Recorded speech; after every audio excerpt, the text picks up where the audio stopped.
The Fed recently cut rates at the end of July. The first time it's done so since 2008.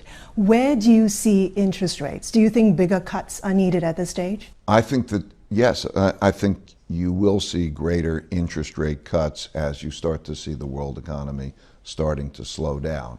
And I think you're seeing that being led now by the bonds. That, in other words, long-term interest rates are falling faster than short-term interest rates.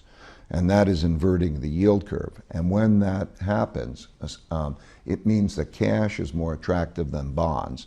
And as a result, you tend to see then the movement toward cash and the slowing up of lending.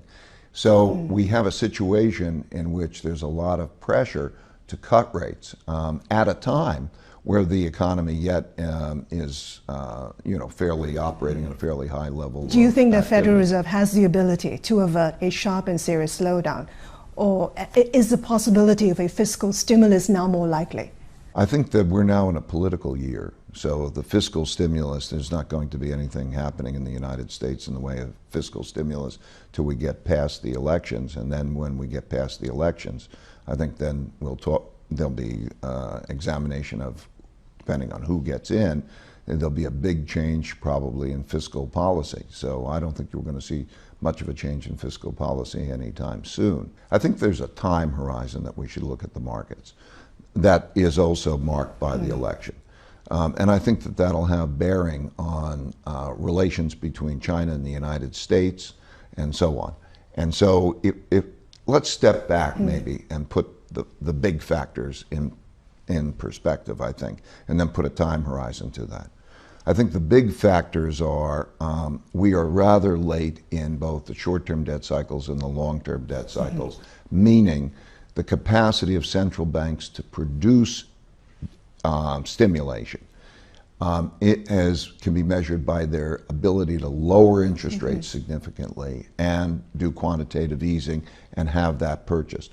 We have a problem there. Okay, that's a big thing, but it's not an immediate problem. It's a problem that is going to come in the next 1 or 2 years. You're seeing it in Europe, you see it in Japan, and to some extent you're seeing it in the United States. In addition, we have the wealth gap. And with that wealth gap, we have the classic political conflict, very much like the 1930s, in which that means that there's greater polarity, greater extremes in both of those. And that will play a role, because if you change policies, you will have a big effect. For example, when Trump administration cut corporate taxes, that put stocks up, because after taxes you get more, so you'd pay more for your stocks. That'll change. So we have this polarity, very much like the 1930s, an inability to stimulate in the same way, and a polarity. In addition, we have China as an emerging country challenging the United States as an established country. And that creates a theme. That creates a protectionist type of environment, very much like the 1930s. And it also has implications in terms of all sorts of conflict and, frankly, sand in the gears of the efficiency of the economy. For example, the technologies. Who's going to be the supply lines?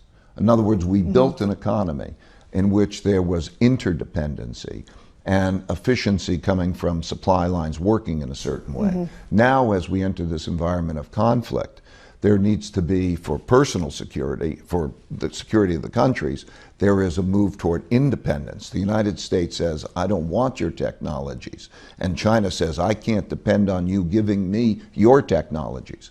And that changes, that separation changes the nature of the dynamic, which is also an economic influence. Those influences are very similar, as I say, to the late 1930s. They will be dominant. They are evolutionary influences, but they'll play out over the next 1, 2, 3 years, I think, in creating a paradigm shift. The world we're going to be in is a very different world than the world we were in.